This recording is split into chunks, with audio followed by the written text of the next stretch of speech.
I bet the first thing that comes to your mind is how tiny our beystadiums are when compared to the show. I feel betrayed. But that's just scratching the surface, because Beyblade isn't like Beyblade. There's many aspects of the show that are exaggerated, both for the sake of the story and for dramatic effect. From the biggest beystadium ever produced by Takaratomi. Here it is. That's like $360, guys. Nah, maybe next video. To the longest string in your launcher, and that's likely gonna be one of your DB launchers. But not even these compare to what you can do with a modification. This is the longest one that they've provided from Takaratomi, but when we put them in comparison, this is the difference, guys. Fact is, they would pale in comparison to what we see in the anime, and we all know this, but we figure I guess this is how it's supposed to be. We can barely afford the beystadiums on sale now.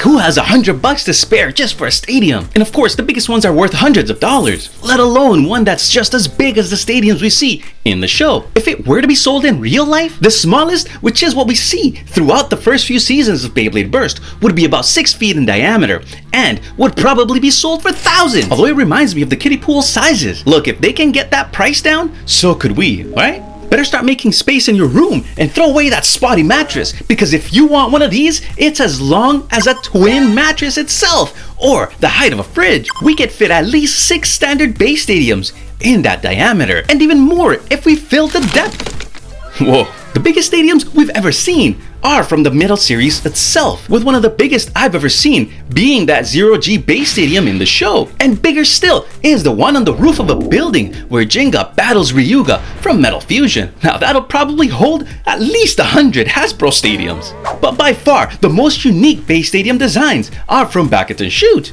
Bladers had to battle in a Great Wall of China stadium, a desert arena, and challenges like making the beys go uphill. Now I think that's insane for any blader in real life to pull off these days, or ever.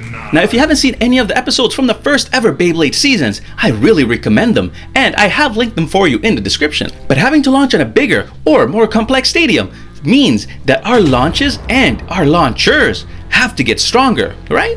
Wrong. Whoa, I don't even remember how I did that. I think he doesn't know what I mean. This may be news for some, but it would be funny if characters in the show used our beystadiums to battle in. And it would seem odd or weird seeing the characters launch extremely hard to activate their gimmicks and doing their flashy launches for a tiny beystadium. It's almost like overkill. Yeah, try doing that spring wing launch at a WBO tournament vault. You'll see how fast you'll get eliminated for cheating. The rules for a WBO Bey battle state that all bladers must be kneeling or standing should the stadium be on a table adjacent to the beystadium itself and be launched no further than 30 centimeters away from the top of the beystadium cover. Although I swear, most people just be sitting right beside the stadiums. But the characters in the anime be like, disqualified, disqualified, disqualified. Beyblade has always been known for its customizable spin tops, over-the-top battle sequences, and Beyblade features that defy logic. While most bladers know that some of the moves are nearly impossible to replicate in real life, it doesn't stop them from trying, including myself. I've tried many times to replicate or activate special moves from the show and have gotten to see pretty neat gimmicks in slow motion. But one of the most over-the-top features, other than the yelling, and the beystadiums, is the launchers themselves. Because even something as ubiquitous as a Beyblade launcher isn't made like the ones in the show. Sure, it looks like it, but the differences are obvious when comparing the string launcher's length. The length of a Takaratomi and even Hasbro launcher must be limited to 21 inches in North America, since it is marketed to kids. While the show's launchers can range from 3 feet to 4 feet in length, and maybe longer depending on the season. Now don't get me started on ripcord launchers. Aside from the fact that no one has ever used a proto launcher in a battle, or most of the Hasbro launchers in the show, they're not practical at all. We can't hold them properly, can't add a handle or grip to them, and certainly can't use or fuse the different ripcords to extend the cord's length, making them a bad choice to battle with competitively anyway. Now, but don't feel bad if this is the only launcher that you have. You can still let it rip, just like Dante and Tyson did. However, I do like the design from the first Beyblade season, and the fact that we can use the same setup for our launchers from the Back Shoot anime in real life.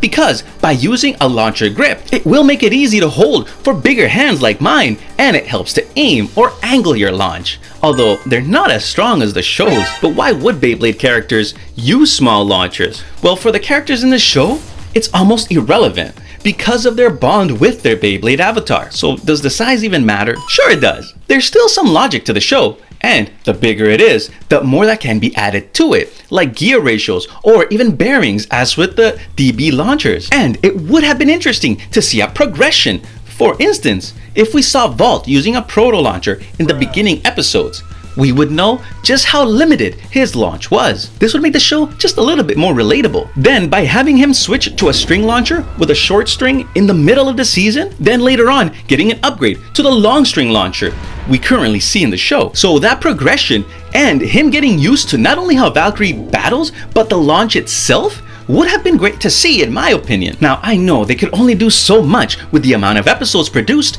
and the budget they had, and for the most part, they did a good job of grounding the use of a string launcher. But just imagine if you could have a launcher with 5 feet of rope, and if you were allowed to do a fancy launch technique at Bay tournaments. Could you then do what the Bladers do in the show? Not likely. That's because there's nothing really special about special moves in real life. Like, okay, we can spin steel, do cool flower patterns, and watch as great as Raphael's halo comes up.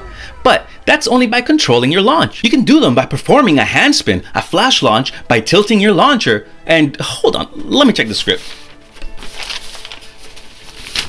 Okay. That's it. Okay, just launch it super hard, I guess. Oh, and yes, I have a script. Well, like I mentioned before though, without the giant stadium, a long string launcher, or a flashy launch, you're better off practicing using a normal launch form. That being right on top of the opening of the beystadium. Plus, as LeftBurst proved in his 5 anime launches in real life video, flashy launches are overrated. Yeah, you probably won't be winning any tournaments doing a jump when you launch. Worst of all, a strong launch doesn't guarantee a successful outcome for your battle. Nor does it mean that your Beyblade gimmick will activate, unless it's for Dangerous Belial or the 3 Chozy winged Beyblades. Plus, there's only a handful of useful Beyblade gimmicks that don't require a strong launch, like the Mugen lock system from Prime Apocalypse and Regalia Genesis, the dual spin layers like Spriggan's and Master Diabolos's. Yeah. Or a rubber like with Fafnir and Judgment Joker. And even then, it can be a double-edged sword, like we've talked about on my previous video. Gimmicks that backfire. A lot of gimmicks just don't work like the show, no matter how much you talk with or love your Beyblade. As a matter of fact, we don't have real-world avatars, and forming a real bond with the Beyblade avatars is not possible for most people anyway. What you can do in real life is resonate with your Beyblade itself, as I talk about in this video.